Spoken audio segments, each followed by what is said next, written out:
Hello，大家好，我係郭陽。今日呢，我哋呢要分析我哋嘅嗰個親子激震小隊嘅新角色係點解呢？因為呢，我哋呢隻咁呢，就係聽日呢，就係嚟進行嚟更新嘅。咁所以而呢，我哋今日呢，就嚟一慢動作地分析我哋新角色同埋佢哋嘅技能係點樣。咁喺呢條片開始之前，請記得訂閱我哋頻道，撳個讚同埋撳個鐘仔。今日我哋廢話不多說，直接開始吧。咁呢度一開頭呢，快過先啦。呢度呢，俾佢步馬，同埋呢個算係嗰個中年期嘅孫悟空啦，都係細個嘅時候。咁而家佢呢係有個筋斗雲嘅年輕期，佢個定位傷害嚟嘅。咁呢，我哋啱啱放慢嚟睇呢，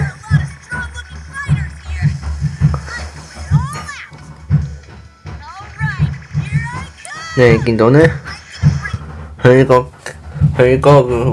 魚棒嘅呢個棒呢，我覺得呢係一個小技能嚟嘅，係佢可以變長。咁我覺得一開始就係、如果攞到呢個角色嘅話，即係唔係超嘅話呢，係正常嘅長度。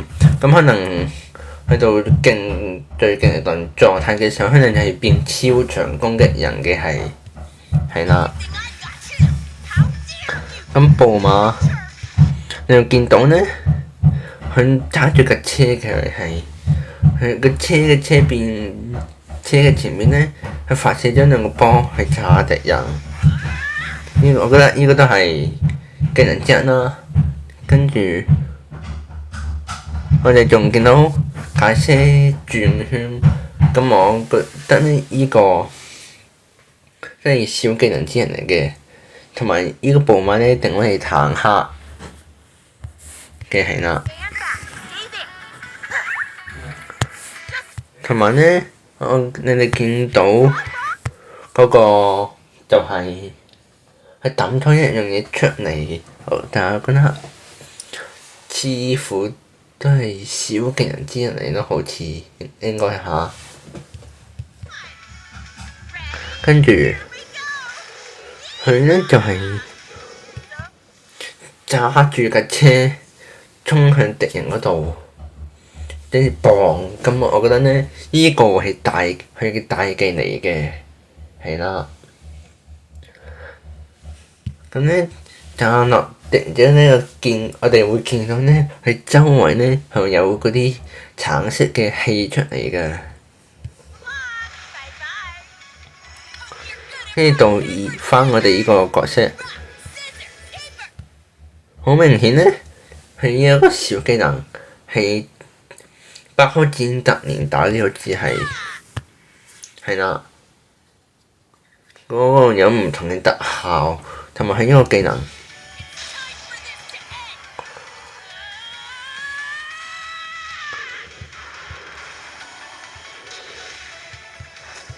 咁我覺得呢，呢個呢，就係我覺得應該會係佢嘅大技嚟嘅。首先呢，佢發射一個藍色光波，跟住呢，之後呢，佢就會有個發生一道藍色神龍飛向敵人度攻擊係啦。呢仲有新嘅表情啦，呢個係啦，打鯊魚都有喎，哇各位！跟住第三個嚟啦，應該係我哋嘅Fornisa，我唔知，因為我揾唔到中文版嘅，咁所以我就叫Fornisa。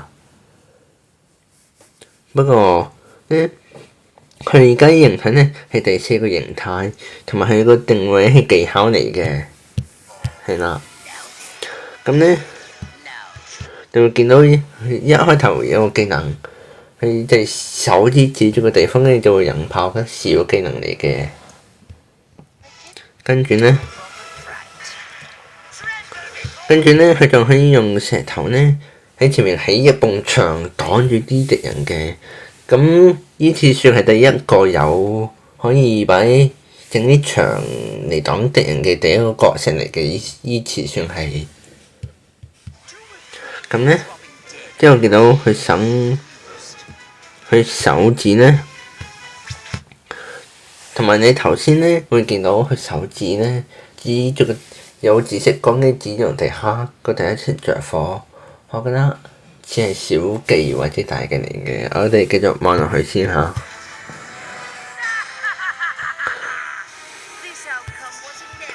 咁我覺得頭先嗰個應該小技嚟，睇到呢個之後，但係咁講咧，因為咧佢頭先用個手揸住個大波抌落去個場地度，我覺得呢個會係大技。呢個就係我哋第5季，我哋見到咧第5季會有左邊呢個寶馬坦克嘅，同埋呢個，同埋我哋嘅坦，同埋我哋孫悟空呢個，仲有我哋呢個。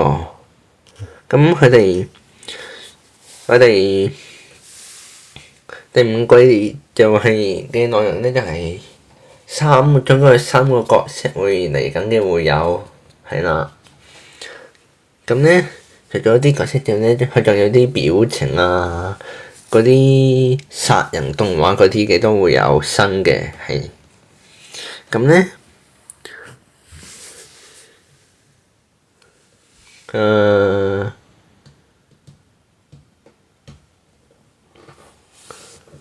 跟住好似冇乜好講喎。咁我哋呢次條片就到呢度啦。如果大家鍾意嘅話，請記得訂閱我哋頻道，撳個讚同埋講錯。咁如果大家鍾意我哋頻道嘅話呢，請記得訂閱、留言、分享，同埋撳個讚。咁我哋下一條片再見，大家拜拜。